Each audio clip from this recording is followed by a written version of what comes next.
सुख समृद्ध विज्ञान चैनल के सभी शुद्धि दर्शकगणों का मैं सुशील कुमार शर्मा आपके इस चैनल सुख समृद्ध विज्ञान में हार्दिक स्वागत करता हूं। हरिओम। आज मैं आप लोगों से जो बात कहने जा रहा हूं उस बात को थोड़ा सा गौर से ध्यान से सुने। अभी कल मैंने एक वीडियो अपलोड किया था एक साधक द्वारा रस सिद्धि का प्रयोग।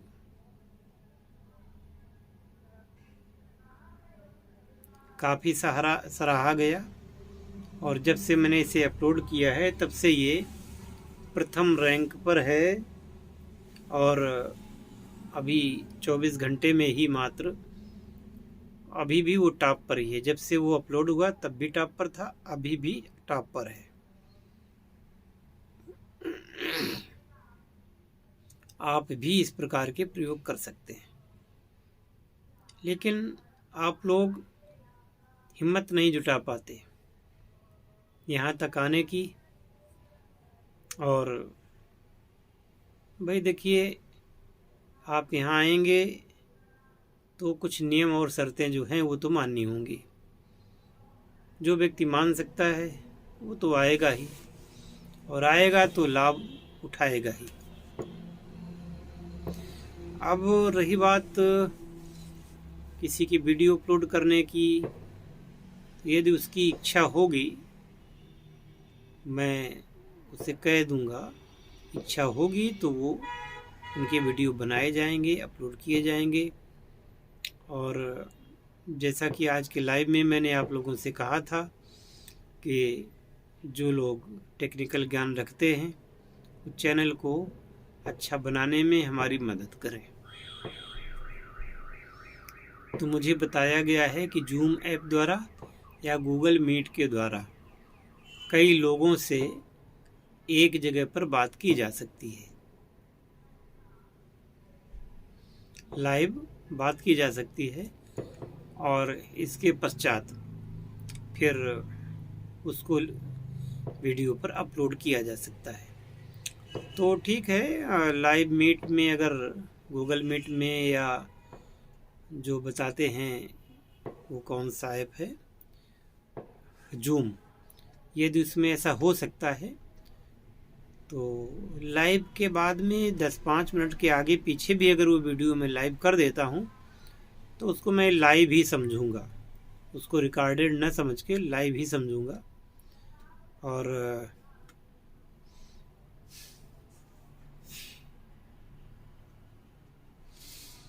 आप लोगों का सहयोग मिलता रहे, साथ में मैं आपका सहयोग करता रहूं, यही हार्दिक कामना है मेरी। तो कीमिया में जो कुछ भी सीखना है, देखिए वो सब गोपनीय होता है।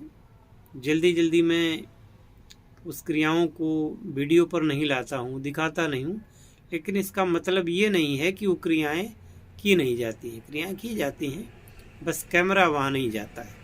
कल कुछ मेरी मर्जी थी, कुछ मेरा मूड था, और तो मैंने इंटरव्यू कर डाला, हो गया काम। लेकिन बाद में उन्होंने कहा कि अब मैं लाइव नहीं आना चाहता, तो मैंने कहा ठीक है, मत लाइए लाइव। आप लोगों में से कोई आएगा लाइव करना चाहेगा तो उसका लाइव ज़रूर करेंगे, और मुझे पूरा विश्वास है कि शीघ्र ही आप लोग इस कार्य के लिए उद्यत होंगे और आएंगे। और हमारा काम है कि आपको निराश न करना। जिस उद्देश्य हेतु आप आएंगे वो उद्देश्य आपका मैं पूरा भरसक प्रयास करूंगा कि आप खाली हाथ यहाँ से न जाएं, और आप जाएंगे भी नहीं। तो सभी का आह्वान है, जो इस कार्य में हाथ बटाना चाहता है, श्रेय लेना चाहता है, वह अवश्य आए। और साधनाओं के क्षेत्र में जिन लोगों की गहरी रुचि है, कुछ लोग कहा करते हैं कि अप्सरा साधना की वीडियो अपलोड करिए, और यक्षिणी की तो मैंने कर ही रखी है, योगिनी के बारे में भी बताया है, और मैंने किन्नरी साधना के बारे में भी बताया है, और भी एक्सप्लेनेशन के साथ नई साधनाओं के बारे में जानकारी आपको दी जाएगी। और कुछ आप लोगों के भी कमेंट्स के आधार पर आप लोगों का भी सुझाव हो कि किस प्रकार की साधना का शिविर किया जाए, वो आप लोग मुझे बताएंगे, और यदि संभव हो सका तो ऐसा कार्य किया भी जाएगा। तो अपनी अपनी डिमांड आप रख सकते हैं। मेरा उद्देश्य है कि चैनल को यथार्थपरक बनाना और आप लोगों के हित के लिए बनाना। बस इतना ध्यान रखना कि मुझसे डिमांड सात्विक साधनाओं के बारे में ही करना, और कोई भी व्यक्ति मुझसे खट कर्मों के संबंध में बात ना ही करे तो अच्छा है, क्योंकि वो खट कर्मों के बारे में मैं आपको सलाह नहीं दूंगा। मेरा उद्देश्य सिर्फ इतना भर है कि आपको कष्टों से उबारने हेतु मार्गदर्शन करूं, आपको आपकी समस्या से निपटने में आपकी सहायता करूं। बाकी किसी को नुकसान पहुंचाना, वो भी तंत्र के मार्ग से, एक घिनौना कार्य है जो लोग करते अवश्य हैं, परंतु वो चीज़ कम से कम यहाँ तो नहीं हो सकती। इस चैनल का नाम सुख समृद्धि विज्ञान है, और हमने आज तक कभी कोई ऐसी साधना की ही नहीं जो कि इतनी घटिया हो। घटिया साधनाओं को मैं दूर से ही प्रणाम करता हूँ और दूर ही रहना चाहता हूँ। फिर एक और बात वो ये कि आप या तो जीवन में क्रूर बन सकते हैं या तो दयावान बन सकते हैं। अब ऐसा नहीं हो सकता कि आप क्रूर बन जाएं और दयावान भी बन जाएं, ऐसा कैसे संभव है? या तो आप बुद्धिमान बन सकते हैं या तो मूर्ख बन सकते हैं। अब ऐसा नहीं हो सकता कि आप बुद्धिमान भी बने और मूर्ख भी बन जाएं। इसी प्रकार से आप बलवान बन सकते हैं तो आप कमज़ोर नहीं रहेंगे, यदि आप कमज़ोर हैं तो बलवान नहीं रहेंगे। आप समझ रहे हैं ना कि मैं क्या कहना चाहता हूँ? दो विपरीत परिस्थितियां हैं, एक साथ नहीं। तो अगर हम या तो तामसिक बन सकते हैं या तो सात्विक बन सकते हैं। अगर तामसिक साधनाओं को करेंगे तो वैसा ही फल हमें भी प्राप्त होगा, तो उनकी आवश्यकता ही क्या है? जो जीवन बचा है अभी तक, जब तक मैंने गलत काम नहीं किए तो आगे के जीवन में भी नहीं करना चाहता हूँ, और जैसे इतनी उम्र गुजर गई है ऐसे बाकी वाली भी गुजर ही जाएगी, है ना? तो मुझे ये सब काम करने की आवश्यकता क्या है? कोई ज़रूरत नहीं है।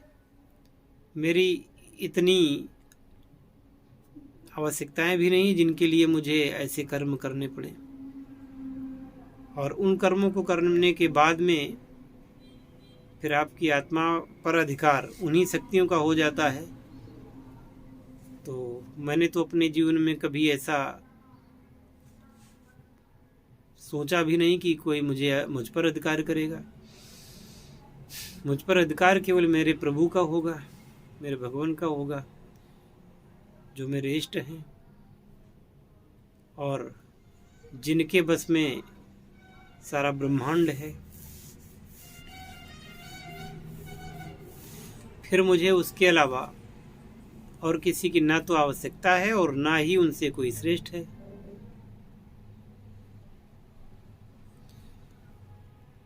एक भगवान को मैं मानता हूँ तो मुझे फिर दुनिया के किसी धर्म के किसी, क्या कहते हैं, कुछ भी उसका नाम हो, उसको मानने की कोई आवश्यकता नहीं रह जाती। मैं विशुद्ध रूप से भारतीय हूँ और मृत्यु तक भारतीय ही रहूँगा, और मृत्यु तक मैं सनातन धर्मी ही रहूँगा और मृत्यु तक मैं जैसा हूँ वैसा ही रहने की प्रतिज्ञा करता हूँ। मेरा जीवन आप सब लोगों के लाभार्थ, आप लोगों को उन्नत बनाने हेतु मैंने समर्पित किया है। मैं चाहता तो मैं कुछ भी बन सकता था, पर मैंने जीवन में यही बचपन से ही मैंने कभी नौकरी करने के बारे में सोचा ही नहीं कि मैं क्या करूँगा, ये बनूँगा कि वो बनूँगा, कभी नहीं सोचा। मैंने हमेशा यही सोचा कि जो जीवन मैंने, जो भगवान ने दिया है शरीर, इस शरीर को मैं कैसे उपयुक्त बना करके लोगों के काम आ सकूं। और अगर लोगों के काम आ गया और इस समाज का हित कर सका तो ही उत्तम है। तो मेरा अध्यात्म समाज सेवा है, मेरा ज्ञान समाज सेवा के लिए है, मेरा ज्ञान मेरे देश के लिए है, मेरा ज्ञान मेरे धर्म के लिए है, मेरा ज्ञान मेरे इष्ट के लिए है। और इसी में मुझे पूर्ण संतुष्टि है। मैं कभी नहीं चाहता कि मैं विदेश में मेरी प्रॉपर्टी हो या विदेश में कोई मेरा मकान हो या मैं वहाँ जाके रहूँ। कोई ऐसी इच्छा नहीं है जैसा कि लोगों की हावी होती है कि मैं अमेरिका में जाके रहूँगा, उस जगह जाके रहूँगा। भगवान ने हमें सबसे अच्छी जगह भेज दिया है। भारत से पवित्र जगह कहीं है नहीं, भारत से पुण्यशाली जगह कहीं है नहीं, भारत से सुंदर जगह कहीं है नहीं, सनातन धर्म से अच्छा धर्म दुनिया में है नहीं। और फिर मैं ऐसी मूर्खता क्यों करूं कि मुझे बाहर अच्छा लगे। इसका मतलब ये नहीं है कि मैं विदेशियों का दुश्मन हूं, ऐसा कुछ भी नहीं है। कहते हैं सुंदर होंगे देश बहुत से, बहुत बड़ी है ये धरती, पर अपनी माँ अपनी ही है, अमित प्यार जो है करती। पूज्य संत प्रवर स्वामी विवेकानंद जी महाराज जब अमेरिका से भारत भूमि पर लौटे और जैसे ही वो हवाई अड्डे से निकल करके आए तो धरती पर साष्टांग लेट गए। जैसे कोई बालक अपनी माँ के आंचल से कुछ समय दूर रहा हो और पुनः अपनी माँ के आंचल में आ करके और उसने उसकी गोद में अपने आप को समर्पित कर दिया हो। क्योंकि बालक का जो मन है, बालक का जो जीवन है, बालक की जो आत्मा है अपनी माँ की गोद में ही शोभा देती है। और उस गोद में वो जो जा करके फिर वो उतना सुरक्षित अपने आप को महसूस करता है कि इतना सुरक्षित तो किसी देश का राष्ट्राध्यक्ष या वहाँ का प्रधानमंत्री स्पेशल सुरक्षा के बावजूद इतना सुरक्षित अपने आप को महसूस नहीं करता होगा। हमारा प्रधानमंत्री भी जो आज एसपीजी के सुरक्षा घेरे में रहते हैं, राष्ट्रपति सेना के एक टुकड़ी उनके राष्ट्रपति भवन की रक्षा करती है ना। बहुत सारे नेताओं को Z+ की सुरक्षा होती है। उन सुरक्षाओं से भी अधिक सुरक्षा बालक अपनी माँ की गोद में महसूस करता है। ठीक है ना। तो स्वामी विवेकानंद जी जैसे ही भारत भूमि पे आए, धरती पर लौटने लगे। इस चीज को वही लोग समझ पाएंगे जिनके अंदर हृदय है। इस चीज को वही लोग समझ पाएंगे जिनके अंदर वो दिल धड़कता है। ये चीज वही समझ पाएंगे जिनके अंदर भारत माँ के प्रति प्रेम है, जो भारत माँ की वात्सल्यता से परिचित हैं।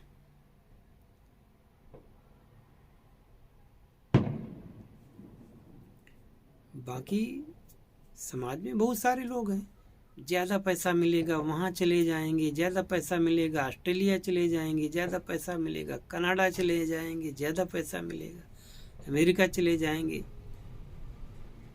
मैं पूछना चाहता हूँ, ज़्यादा पैसा मिलेगा तो तुम जहन्नम भी चले जाओगे।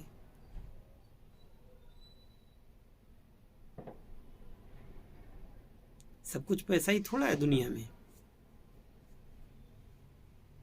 जिस भारत भूमि में आने के लिए देवता तरसते हैं, भारत भूमि में जन्म लेने के लिए देवताओं की में होड़ रहती है, उस भारत को छोड़ करके तुमको विदेश प्रिय लगते हैं, दुबई अच्छी लगती है, तुमको मस्कट अच्छा लगता है, तुमको अरेबिया अच्छा लगता है। बेवकूफ़ी की हद हो गई।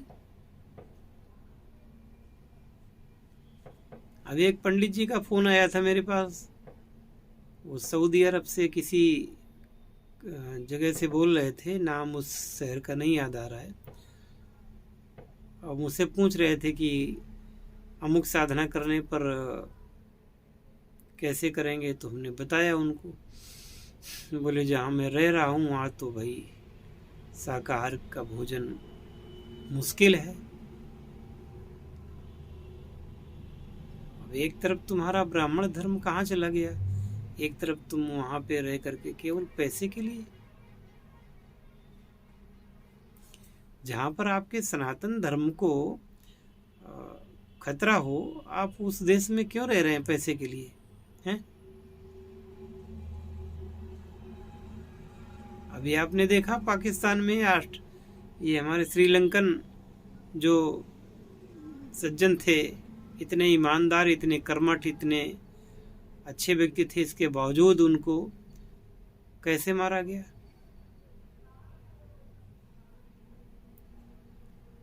दोष उनका क्या था? सिर्फ हिंदू थे वो, इसलिए मार दिए गए, वो भी जिंदा जलाए गए।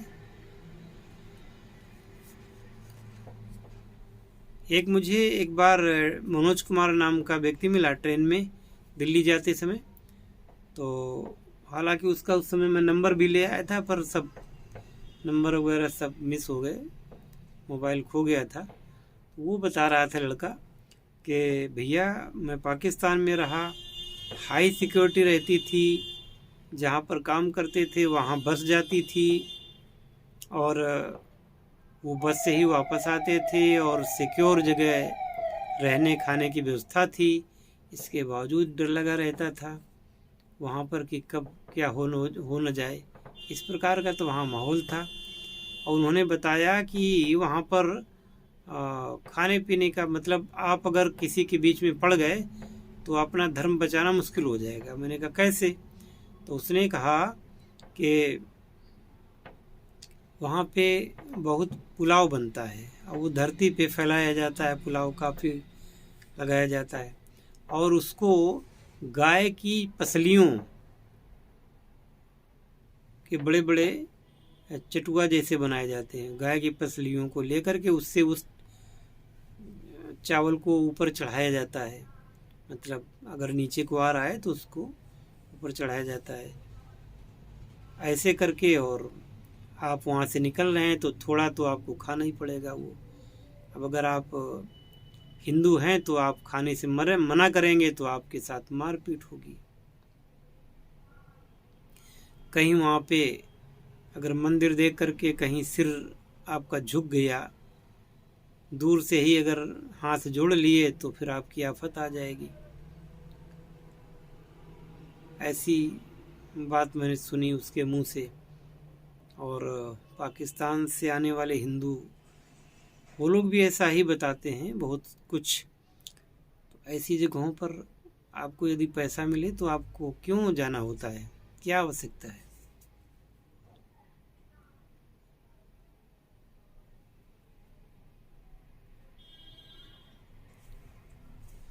खैर,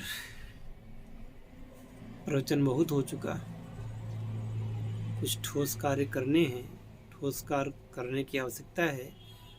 इसलिए मुझे आप सबकी आवश्यकता है, आप हमारे चैनल के साथ जुड़ें और खुद का जीवन भी रोशन करें और समाज का भी जीवन रोशन करने में हमारी मदद करें।